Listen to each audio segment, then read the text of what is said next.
Alô, galera do terceiro ano, tudo bem com vocês? Espero que estejam bem. Olha só, gente, chegamos então na segunda aula dessa nossa proposta de discutir e apresentar alguns focos de tensão do complexo mundo islâmico. Complexo mesmo, não é? Não há uma uniformidade acerca dos conflitos que pipocam na região. Seria muito leviano de nossa parte dizer que é tudo a mesma receita, e nós não vamos fazer isso. Os conflitos têm motivos diferentes, roteiros diferentes, agentes diferentes, apesar de aparecerem numa área relativamente próxima, né? Então, o que nós estamos fazendo aqui é tentando destacar aqueles conflitos que têm maior repercussão global, que aparecem de forma mais corrente nos concursos que vocês vão fazer, especialmente o Enem e a SPSEX, né? E deixando aberto as portas para que vocês, a partir do domínio das terminologias, do entendimento da formação territorial dessa região, que vocês possam, inclusive, partir para interpretar outros focos de tensão que, porventura, nós não venhamos a falar aqui nas nossas aulas. Beleza? Beleza? Bem importante isso. Hoje, nós vamos tentar tratar da Primavera Árabe e talvez o maior desdobramento, ou o principal desdobramento, ou o desdobramento que ainda permanece em guerra, que é a guerra da Síria, entendendo essa mesmo como desdobramento do que em geral se chama de Primavera Árabe. Então são dois momentos distintos. Nós vamos trabalhar com alguns slides que já vimos na aula passada, né? Aqui você tem o slide Mundo, Terrorismo e Conflito. Você vê, nós distinguimos na aula passada, né, o mundo islâmico do mundo árabe. O mundo árabe pega essa porção aqui do norte da África e de parte do Oriente Médio. Então, quando fala de Primavera Árabe, está fazendo menção a essa porção do território mundial, parte da África, parte da Ásia, tá certo? Nós também vimos esse slide no final da aula passada, 2018, né? Observem vocês que nessa porção do território aqui envolvendo Líbia, Egito, Síria, não é, pelo menos, mas também Iêmen aqui embaixo, todos esses aqui mencionados são países que viveram conflitos derivados disso que nós vamos chamar de Primavera Árabe. É interessante esse mapeamento aqui, muito triste, mas interessante. Conflitos armados do mundo em 2017. 33 conflitos armados, sendo que 14 deles aconteceram em África, 6 na Ásia, mas em uma parte específica da Ásia do Oriente Médio, né? Então, evidentemente que parte desses, como vocês podem ver nesse mapa, aconteceram envolvendo países do chamado mundo árabe, que de certa forma é o que nós vamos tratar um pouco mais hoje, não é? E também já vimos esse mapa na aula passada, que é um mapa que mostra a propagação de refugiados. Os refugiados procedentes desses 10 países supõem que são 82% do total. Ou seja, 82% do total dos refugiados em 2018 derivam da Síria, do Afeganistão, Sudão do Sul, Birmania, Somália, Sudão, República Democrática do Congo, República Centro-Africana, Eritreia e Burundi. Mas percebam vocês o seguinte: não obstante serem 10 os países que mais mandam refugiados para o mundo, percebam a distância da Síria em relação aos demais. A Síria tem sozinha um número de refugiados superior a todos os outros 9 países somados. Será? Quase, né? Não, não chega a ser isso tudo não, mas quase isso, não é? Então, há uma distância muito grande da Síria em relação aos outros países.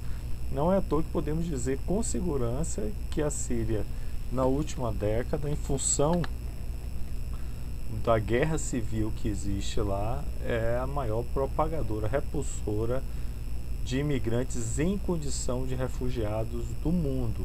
Para onde vão esses imigrantes, professor? Nós vamos ver que eles seguem para destinos diversos. E aí eu preciso falar com você aqui, deixa eu voltar um pouquinho. Eu preciso falar para você dessas 4 distinções. Você tem que ter.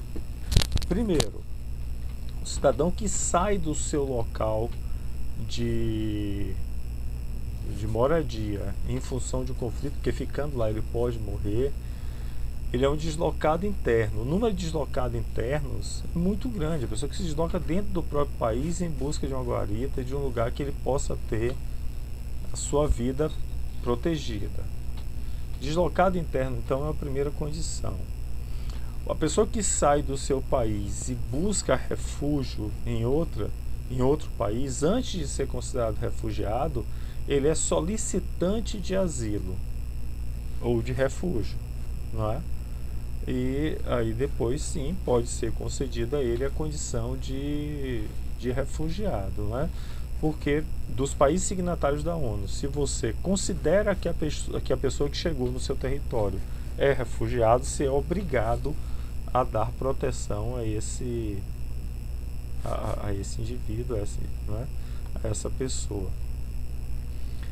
Relembrando algo que eu já falei anteriormente, os mapas mostram isso. O refugiado quer primeiro sobreviver.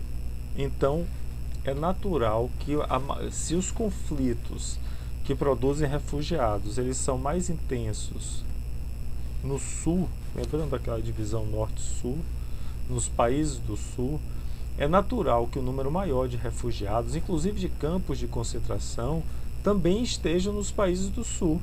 Às vezes países vizinhos às áreas de conflito. Por exemplo, o país que mais recebe refugiados sírios é a Jordânia, que está exatamente ao lado.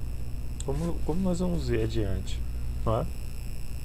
Agora, é claro, se esses refugiados, assim como a imigração econômica, a lógica é bem parecida, se eles têm a oportunidade de migrarem para um país do norte, um país que tenha melhores condições econômicas, infraestruturais de recebê-lo, é óbvio que eles vão fazê-lo, e não é à toa que Estados Unidos, Europa Centro-Ocidental e Japão, historicamente, são os países que mais recebem imigrantes de uma forma geral, e dentre esses os refugiados, beleza? Essa tabela aqui nos acompanha, estamos chegando próximos ao momento final da entrega do mapa mental. É um trabalho relativamente simples que vai valer 50% da tua nota para a A7, não é? Recomendo mesmo a vocês que já vão ultimando os trabalhos. E outra coisa importante, esse trabalho não vai ser entregue materialmente no colégio, o trabalho tem que ser colocado em PDF, na extensão em PDF, postado no AVA, no fórum específico, o fórum do mapa mental. E o nome do trabalho, o nome do arquivo tem que ser colocado de acordo com as orientações que estão lá no documento de orientação para esse trabalho, tá bem? Hoje nós vamos falar de algumas situações de conflitos territoriais que vocês podem, alguns vão utilizar, inclusive Guerra da Síria, Primavera Árabe, são temas que já foram escolhidos e que vão aparecer certamente nos mapas mentais. Eu vou passar rapidamente, porque nós já vimos isso na aula passada, né? Mais uma vez, só para mapear o que nós já vimos e o que veremos ainda na próxima semana. Discutimos já a situação das mulheres, a dependência do petróleo, os choques do petróleo também apareceram na primeira aula. Sobre o Kurdistão, falamos na aula passada e vamos tratar de novo hoje. Primavera Árabe é o elemento dessa aula de hoje, assim como vai aparecer também a figura do Estado Islâmico, um dos grupos terroristas mais atuantes da nossa contemporaneidade, islamita. Falamos recentemente também da Al-Qaeda, quando tratamos da situação do Afeganistão. Aqui está a Talibã e o Afeganistão, foi nesse momento que tratamos da Al-Qaeda. Sobre o Hamas e o Hezbollah, falaremos inevitavelmente na última aula, quando formos tratar da situação dos palestinos com os judeus. Conflito sírio-libanês aparecerá um pouco também na próxima aula. Resistência síria à Primavera Árabe é a aula de hoje. Instabilidade de minorias religiosas, Indonésia e Mianmar, eu apenas comentei na aula passada. Caxemira, isso daí vai rodar na tua prova, nós já tratamos. E por fim esses dois que virão na próxima aula. Apareceu também na última aula esse mapa do Kurdistão. O que é o Kurdistão, professor? É um país? Não. É uma nação, né? O desejo de ser um país. Não se constitui num país. O país é uma instância administrativa, política administrativa do território.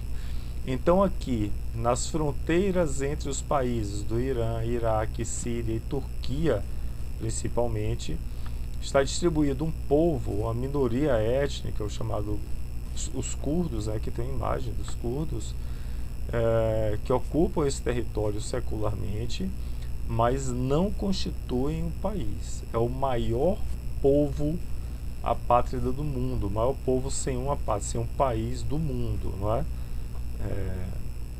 Eu não posso nem dizer que eles são refugiados, porque não são refugiados, não chegou a se constituir o país Kurdistão. Por que eu voltei a colocar os curdos aqui? Porque eles vão ter um papel importante na guerra da Síria. Observem bem esse mapa. Aqui está a Síria, a capital Damasco. Aqui está o estado de o país Israel. Aqui está a Jordânia, o Iraque, o Irã. E aqui você tem a Turquia, não é?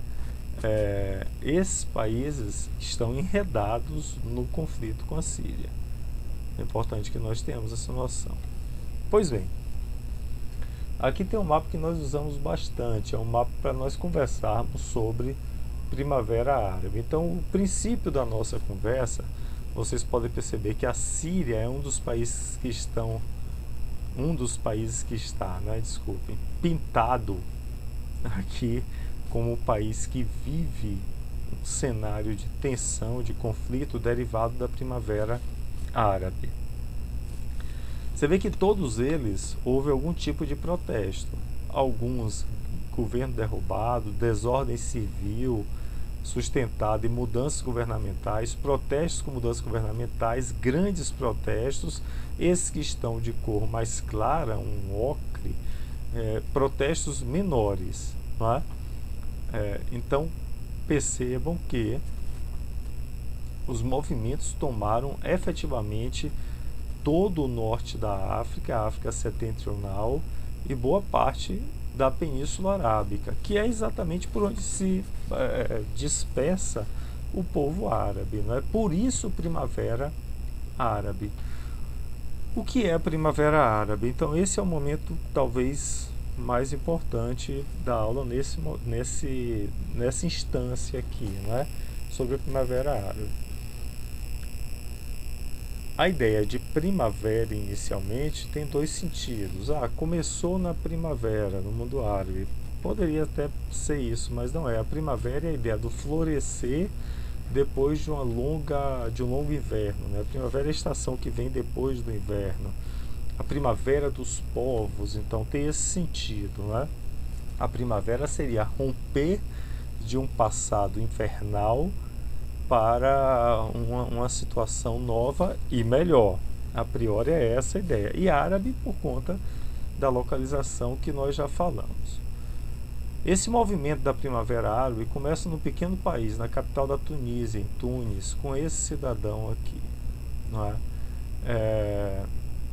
Em 2011. 2010, dezembro de 2010, vai se propagar em 2011. Os movimentos começam em 2011. O que é que nós precisamos saber?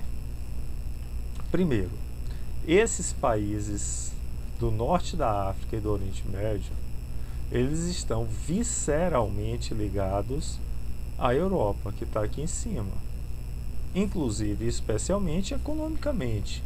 Todos concordam com isso? A produção dessa região, chamada Tuareg, a região de clima mediterrâneo, de cítricos, olivais, vai para atender as demandas da Europa.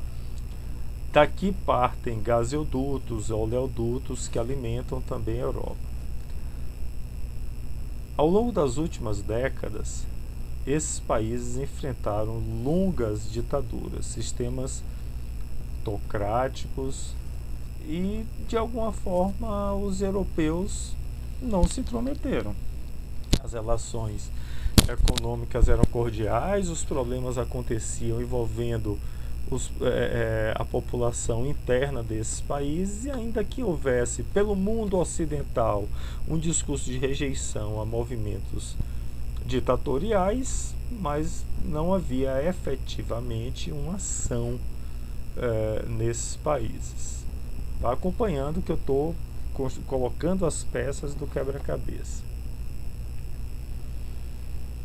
Em 2008, tivemos a crise do mercado imobiliário norte-americano. Você vai dizer, professor, mas tudo começa aí. Pois é, uma crise econômica em um momento de forte integração, dada a globalização das economias mundialmente, não é? E essa crise pipoca dentro dos principais, de um dos principais, se não o principal país, não é? Do mundo contemporâneo, do ponto de vista econômico e geopolítico. Pipocando essa crise nos Estados Unidos, repercute fortemente no mundo todo, inclusive nos seus principais parceiros. Nos países da Europa, como nós vimos recentemente, isso repercutiu em crise interna dentro da União Europeia, chamada crise do euro ou crise dos PIGs. Lembra que nós falamos recentemente? Não é? Portugal, Itália, Irlanda, Grécia e Espanha, países que não conseguiram fazer os ajustes fiscais e se envolveram com dívidas crescentes. Pois bem, essa crise no euro significou uma crise de consumo e certamente uma diminuição do consumo dos produtos que saíam do norte da África e do Oriente Médio. Essa diminuição de consumo, óbvio, repercute em crise econômica nesses países. Então já tinha uma situação política tensa, de ditaduras de décadas que perduravam nessa região do mundo árabe. A essa situação política de tensão, uma ditadura é uma situação de tensão, assoma-se a crise econômica. Pois bem, os movimentos de contestação, ainda que em ditaduras, começaram a ganhar volume, a pedir inclusão. E aí, na Tunísia, aconteceu um fato extremo que foi a gota d'água. Esse cidadão era um vendedor ambulante na Tunísia, me parece que ele tinha 4 filhos, e foi dito que ele vendia comida na frente da praça do governo em Tunis e foi proibido, ia ter que pagar mais impostos, então não tinha como tirar. E no ato absolutamente translocado, absolutamente insano, ele ateou fogo ao próprio corpo, ele se imolou, não é? Aqui ele aparece no hospital com representantes do governo tunisiano, mas ele não resistiu, acabou morrendo. E esse fato acabou sendo a gota d'água para os movimentos populares. Então esse clamor de um indivíduo acabou tocando outras pessoas, e as pessoas foram às ruas, especialmente jovens. Olha que essa é uma característica da Primavera Árabe. Tem 2 características que já apareceram inclusive aqui no vestibular da UNB, não é? Um movimento articulado e levado à frente por jovens, e articulado também em redes sociais, até porque uma coisa está ligada à outra, né? Os jovens são mais afeitos a essas comunicações, essas novas formas de comunicação em redes sociais. Quem estava comandando os movimentos de contestação muitas vezes não estava nem no território, o cara podia estar tomando um cafezinho numa praça em Paris, no Boulevard em Paris e chamando as pessoas, vão para a rua e tal. Bom, o fato é que esses protestos foram ganhando um volume cada vez maior, as pessoas indo para a rua, como vocês viram aqui, alguns tiveram muita reação do governo, outros acabaram produzindo um rápido processo de sucessão. Aqui você vê imagens da Síria com Bashar al-Assad, do Egito, esse é o ex-ditador Muammar Gaddafi, da Líbia, né, que está aqui, que caiu. Então, houve um efeito dominó aqui, um efeito cascata, um país atrás do outro acabou sendo, entre aspas, contaminado por esses movimentos populares. Uma marca muito comum ligada à Primavera Árabe, para finalizar essa primeira parte, partimos do caso específico da Síria, é que não necessariamente havia um líder de oposição. Então caía-se o governo ditatorial, mas abria-se uma lacuna de poder, com vários grupos dispersos, muitas vezes grupos de orientações inclusive islamitas, terroristas, né? Grupos fundamentalistas religiosos, como foi o caso do Egito. Então, ter vivido a Primavera Árabe não significou necessariamente uma transição serena para um sistema democrático com eleições regulares. Muito antes disso, boa parte desses países, a maioria desses países ainda enfrenta problemas que talvez sejam problemas até esperados para países que saem de longos invernos ditatoriais, para usar aí a brincadeira com as estações, com o nome das estações, né? Ainda estão amadurecendo um processo democrático que muitas vezes não acontece rapidamente, né? Aqui você tem um cenário de como que isso foi diverso. O caso específico da Síria é um desses desdobramentos. Antes de passar para lá, vocês estão vendo a Síria aqui. Olha só, movimentos populares na Síria, sem um líder exatamente de oposição, vários grupos jovens indo para a praça pedindo o fim e a queda, a substituição do governo de Bashar al-Assad, que é filho de um ditador que estava no poder desde a década de 70, ou seja, 50 anos de sucessão de uma única família, pai e filho no poder da Síria, não é? Como aconteceu em alguns países, na Síria, talvez de forma ainda mais violenta, o governo de Bashar al-Assad não cedeu, ao contrário, foi para as ruas e reprimiu duramente esses movimentos contestatórios. E a partir daí, desde 2011, se propagou a Guerra da Síria. Então esse é o histórico, um longo histórico vinculado à Primavera Árabe, e que explica a propagação da Guerra da Síria. Aqui tem alguns elementos, né? Isso daqui é de 2017, né? Olha só, 6,3 milhões de pessoas deslocadas internas. Falei isso agora há pouco, né? Isso em 2017, gente, né?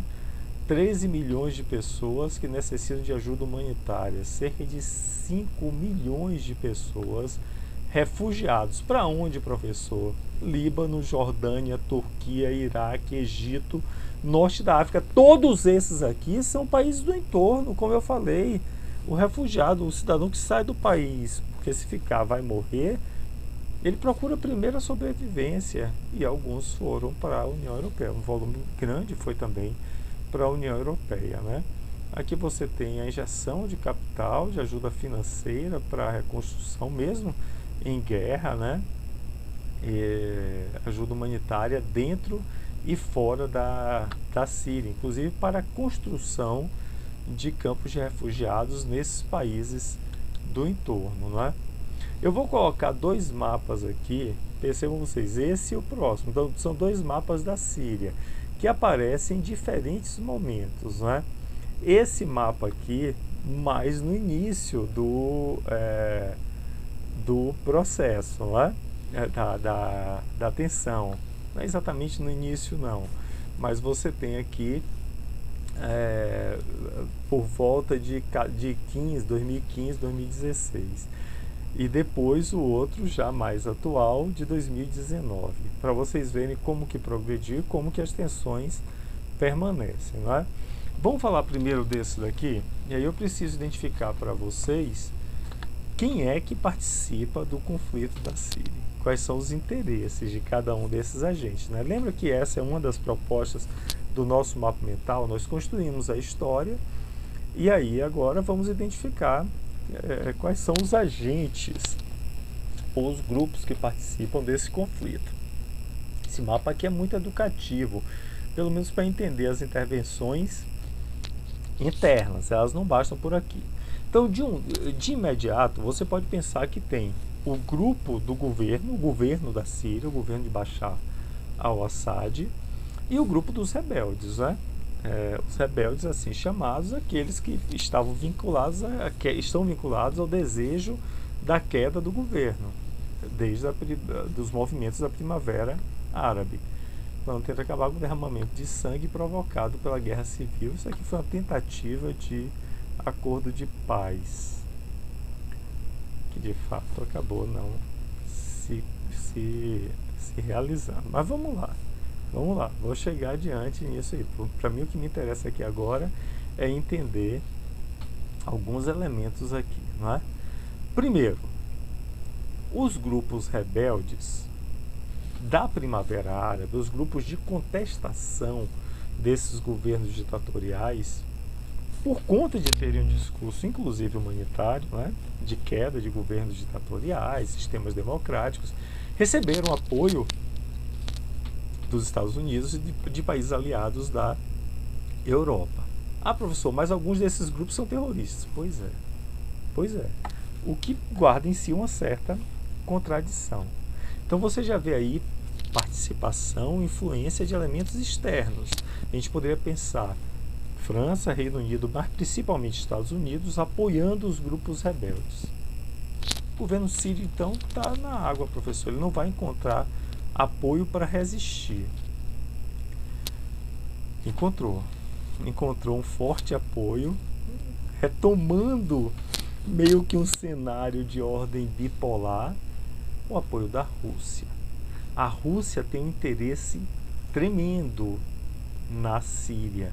A Rússia é um forte aliado do pai de Bashar al-Assad, quando era União Soviética, no período da ordem bipolar.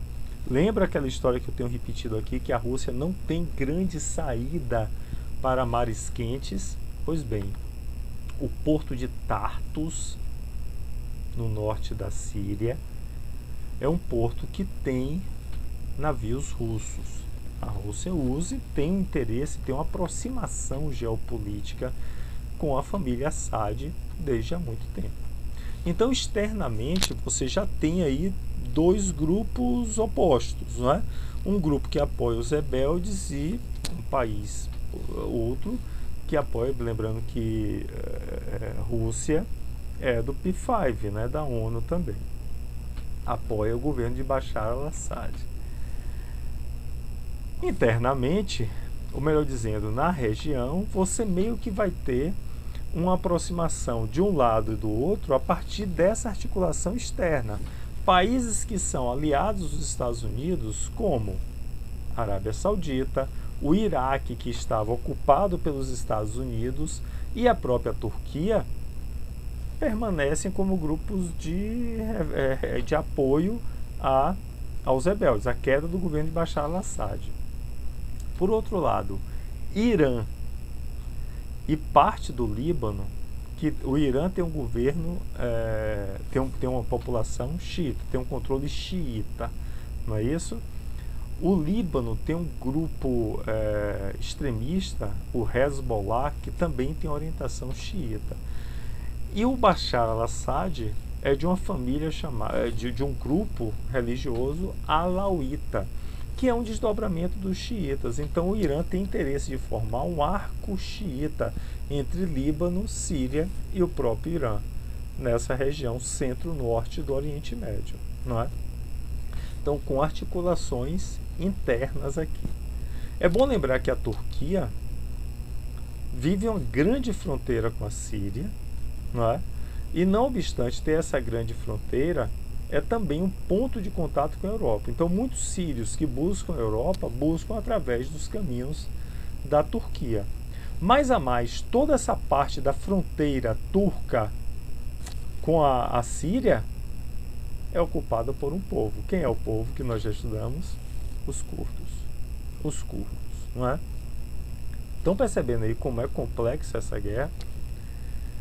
Não bastasse essa oposição entre dois campos, à medida que a guerra foi se propagando, em 2011, o principal grupo terrorista de maior visibilidade dos últimos anos, depois da Al-Qaeda, ganhou força aqui a partir do discurso do califado, o chamado ISIS, Islamic State Iraq and Syria, uma proposta de formação de um califado, que eu já expliquei o que é, não é?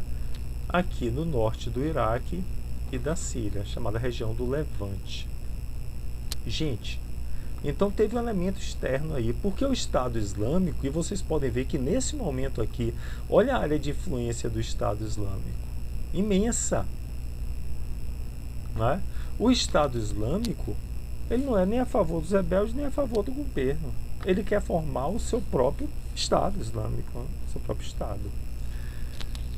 E aí, governos e rebeldes, ou melhor dizendo, aliados de ambos os lados, Estados Unidos e Rússia, passaram a ter um inimigo comum, o Estado Islâmico.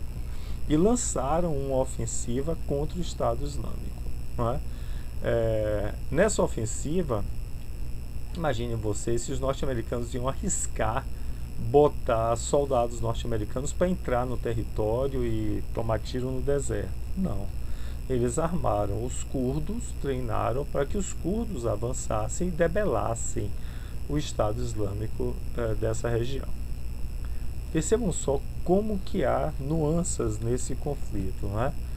Esse mapa já de 2019 nos mostra que o Estado Islâmico de fato foi suprimido territorialmente. O Estado Islâmico existe como rede, mas a ocupação territorial da Síria praticamente foi debelada.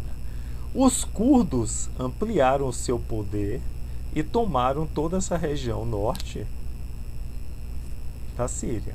Percebam que aqui há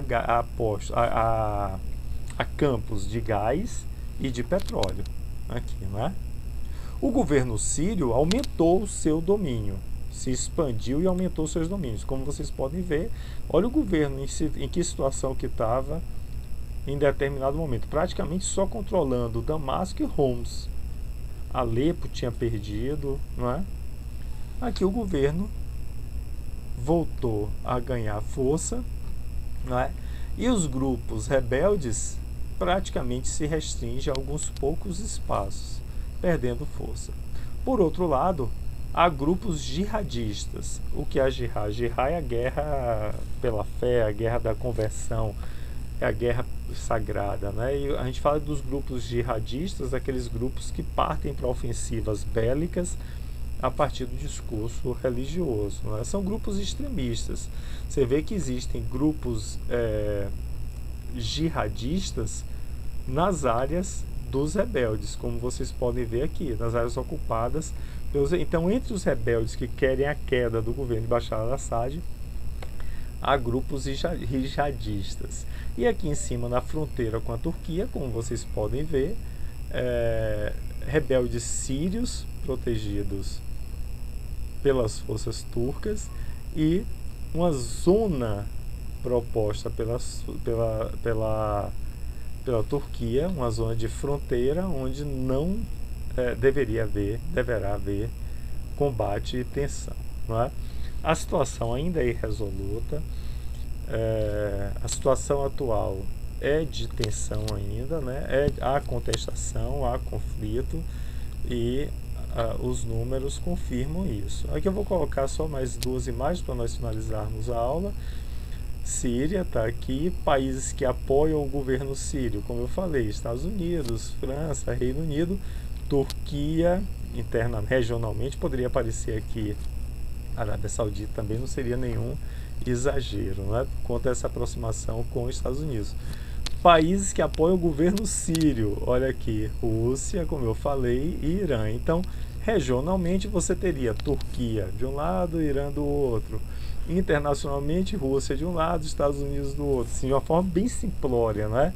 O Iraque aparece aqui, países como grupo que tem envolvimento dos dois lados. Por quê? O Iraque estava ocupado pelos Estados Unidos. A força formal do Iraque apoia os rebeldes. Mas dentro do Iraque há movimentos de contestação, a presença dos Estados Unidos, que são, obviamente, contrários aos interesses norte-americanos aqui. Então, o Iraque seria um desses países que está ali no limbo entre uma situação e a outra, né? Conflitos que originaram a maioria dos refugiados, ratificando aquela informação. Desde 2011, o número de refugiados sírios é absolutamente superior a vários outros conflitos que produziram refugiados, né? E esses refugiados, esse mapa está no iniciozinho, não é? Percebam só como há uma grande quantidade deles que vão para os países do entorno, como o Líbano, como Turquia, como Jordânia. Agora imagine só que esses campos de concentração, né? Perdão, desculpem, esses campos de refugiados são campos em péssimas condições, não é? Então é lamentável que isso aconteça. Dentro da Europa, 2015, esse gráfico é do congresso que eu acabei de participar, Encontro Internacional de Geógrafos, né? Observe vocês que dos refugiados que circulam na Europa, a maioria deles, em 2015, é de refugiados sírios. Olha aqui o canal passando pela Turquia, chegando na Hungria. No norte da África, aí já não mais de sírios, né? Buscando o espaço Schengen, que nós já discutimos, e chegando principalmente nos países mais ricos, né? Alemanha com grande destaque, Suécia, Hungria aqui pela rota, por fazer parte da rota, assim como a Áustria, né? Itália aqui embaixo, França, né? E para finalizar, esse mapa também eu acho que nós tratamos já, não tratamos na última aula não, o percentual de muçulmanos na Europa a partir dos fluxos migratórios, né? Do total da população de cada país. Olha o caso da França, né? A Bulgária por aqui, certo?